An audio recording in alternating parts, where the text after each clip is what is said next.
Hello दोस्तों, intermittent fasting करने के बावजूद भी वजन कम करने का जो लोग प्रयास करते हैं, कई लोग बहुत अच्छे रिजल्ट्स नहीं मिल पाते हैं और कई लोग जो एक्सपेक्ट करते हैं या कई बार ओवर एक्सपेक्ट करते हैं उतना अच्छे रिजल्ट्स नहीं मिल पाते। आज हम बात करेंगे क्या क्या चीज़ें आप कर सकते हो जिससे आपके रिजल्ट्स थोड़े बेटर हो जाएं और आप जो टारगेट अचीव करना चाहते हैं वो अचीव हो पाए। क्योंकि होता क्या है कि लोग इंटरमिटेंट फास्टिंग चालू तो करते हैं इस उद्देश्य के साथ कि वजन कम हो जाएगा, लेकिन थोड़े टाइम के बाद या तो रिजल्ट्स कम अच्छे मिलते हैं या प्लेटू हो जाते हैं या और फर्दर इंप्रूव नहीं हो पाते। तो क्या क्या चीज़ें आपकी इस मामले में मदद कर सकती है जब आपको बहुत अच्छे रिजल्ट्स नहीं मिल पा रहे हैं। तो टॉपिक पर जाने से पहले जो लोग हमारे चैनल पर नए हैं, मैं रिक्वेस्ट करूँगा कि चैनल को सब्सक्राइब करें, वीडियोस को लाइक करें, शेयर करें, फॉलो करें, कमेंट करें, पूरा देखें। टॉपिक इंपॉर्टेंट है, एंड तक देखिएगा। चलिए शुरू करते हैं। सबसे पहले कि आप अपने लिए राइट फास्टिंग स्ट्रैटेजी को चूज़ करिए जिसमें आप ज़्यादा कंसिस्टेंटली फास्टिंग कर सकें और ज़्यादा लॉन्ग ड्यूरेशन फास्टिंग कर सकें, ज़्यादा कैलोरी रिस्ट्रिक्ट कर सकें। मान लीजिए 12 घंटे की कर रहे हैं तो 16 घंटे करिए, 16 कर रहे हैं तो 17, 18, 19 घंटे करने की कोशिश करिए। 1 मील पर डे जो स्ट्रैटेजी है जिसमें दिन भर में आप एक ही बार खाते हो, बाकी सारे टाइम नहीं खाते हो, ये सबसे अग्रेसिव है, उस तक जाने की कोशिश करिए। कई बार क्या है कि आपकी बॉडी के मेटाबॉलिज्म के हिसाब से जितने घंटे आप फास्टिंग कर रहे हो वो पूरा नहीं पड़ पाता है और आपको उतने अच्छे रिजल्ट्स नहीं मिल पाते।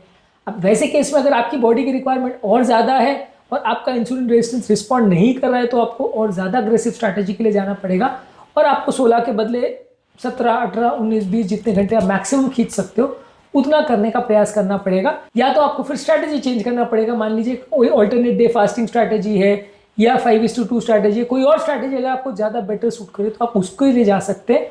स्ट्रैटेजी चेंज करने से भी कई बार आपको बेटर रिजल्ट्स मिल सकते हैं। यूजली मेटाबॉलिक हेल्थ को इंप्रूव करने के लिए 16:8 या 14:10 स्ट्रैटेजी या 5:2 स्ट्रैटेजी जो है ये सबसे अच्छी रहती है।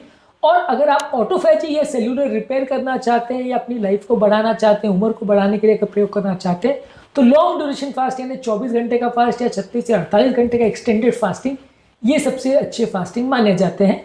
अलग अलग तरह के कौन से फास्टिंग स्ट्रैटेजीज है, उसके क्या एडवांटेज डिसएडवांटेजेस है, ये ऑलरेडी हम काफ़ी वीडियोस में बात कर चुके हैं। इसके अलावा आपकी ये कोशिश करना है कि जो आप अपने फीडिंग विंडो है उसमें कम बार खाइए और कम मात्रा में खाइए, ज़्यादा न्यूट्रिएंट डेंस फूड प्रोडक्ट्स लीजिए। अब अगर आप उस समय भी प्रोसेस फूड और खराब फूड प्रोडक्ट्स खाओगे तो आपको अच्छे रिजल्ट्स नहीं मिलेंगे। तो वहाँ पे आपको ज़्यादा न्यूट्रिएंट डेंस फूड प्रोडक्ट लेना है, कम मात्रा में ऐसी चीज़ें खानी है जो पोषण ज़्यादा दे, कैलोरीज कम दे। जैसे बोन ब्रॉथ है, ये इलेक्ट्रोलाइट्स में अच्छी है, गट हीलिंग के लिए अच्छी है। प्रोटीन्स ले सकते हैं, अंडा है, लीन मीट है, पनीर है, टोफू है, दाल है, चने हैं, ये ज़्यादा ले सकते हैं। हेल्दी फैट्स जैसे नट्स, एवोकाडो, घी और नारियल तेल ले सकते हैं। लो जीआई इंडेक्स वाले कार्बोहाइड्रेट्स जैसे कि वेजिटेबल्स है, दाल है, क्विनोआ है, ये सारी चीज़ें ले सकते हैं। ये सारी चीज़ें आपके मसल इंप्रूवमेंट करवाएगी, आपके मेटाबॉलिज्म को बूस्ट करेगी। हेल्दी फैट्स आपके हार्मोनल बैलेंस को मेंटेन करेगी और भूख को शांत करेगी। फाइबर रिच फूड प्रोडक्ट्स लेने से आपका पेट का हेल्थ ठीक रहेगा और स्टेबल ब्लड शुगर रहेगा।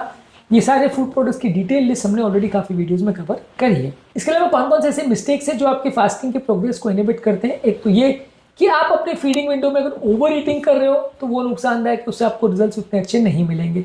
इसके अलावा अगर आप बहुत अंडर ईट कर रहे हो तो कई बार मेटाबॉलिज्म भी स्लो हो सकता है, तो वो भी अच्छा नहीं है। नॉर्मल डाइट लीजिए लेकिन थोड़ा रिस्ट्रिक्टेड रखिए, कम बार खाइए, कम मात्रा में खाइए, ओवर ईटिंग भी नहीं, बहुत ज़्यादा अंडर ईटिंग भी नहीं, क्योंकि लंबे समय तक आप सस्टेन करोगे, अच्छी मेटाबॉलिज्म मेंटेन करोगे तो आपको ज़्यादा अच्छे रिजल्ट्स मिलेंगे। इसके अलावा कई बार आप जंक फूड खा लेते हो जो आपके इंसुलिन को स्पाइक करता है और फास्टिंग बेनिफिट्स को कम कर देते हैं, तो जंक फूड नहीं खाना है। पानी की कमी कई बार लोग करते हैं, पानी नहीं लेते तो इससे भी कई बार फटीग, कमजोरी, सुस्ती होती है, क्रेविंग ज़्यादा होती है, बॉडी में इलेक्ट्रोलाइट्स की डिफिशियंसी हो जाती है, खासकर सोडियम, पोटेशियम, मैग्नीशियम की, जिससे कि चक्कर और मसल क्रैम्प्स आते हैं।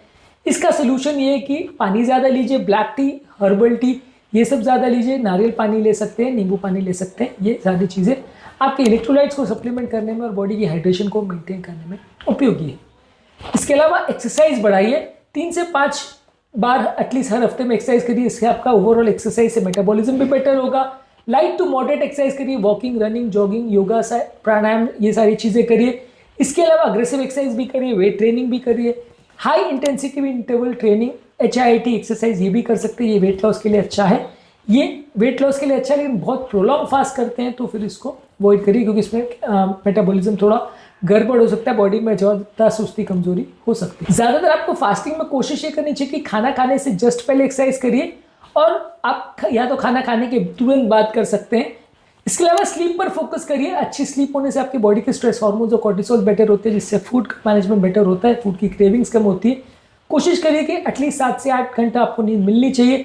लेट नाइट ईटिंग नहीं करनी है और रात को सोते समय मोबाइल फ़ोन का प्रयोग नहीं करना है। ब्लू स्किन के एक्सपोजर से मेंटल रेडिएशंस कॉम्प्रोमाइज़ होती है। योगा, प्राणायाम, डीप ब्रीदिंग एक्सरसाइज करके आप मानसिक तनाव को कम कर सकते हैं।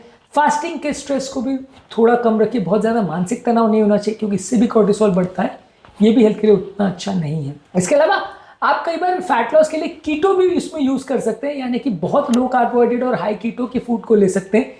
ये मैं कई बार रिकमेंड करता हूँ कि मान लीजिए आप अगर इंटरमिटेंट फास्टिंग कर रहे, ज़्यादा देर नहीं कर पा रहे, तो ऐसे फूड प्रोडक्ट्स को ज़्यादा चूज करिए जो कार्बोहाइड्रेट स्पाइक बहुत कम करेंगे, शुगर स्पाइक बहुत कम करेंगे। कीटो बेस्ड फूड प्रोडक्ट्स है वो ज़्यादा रखिए।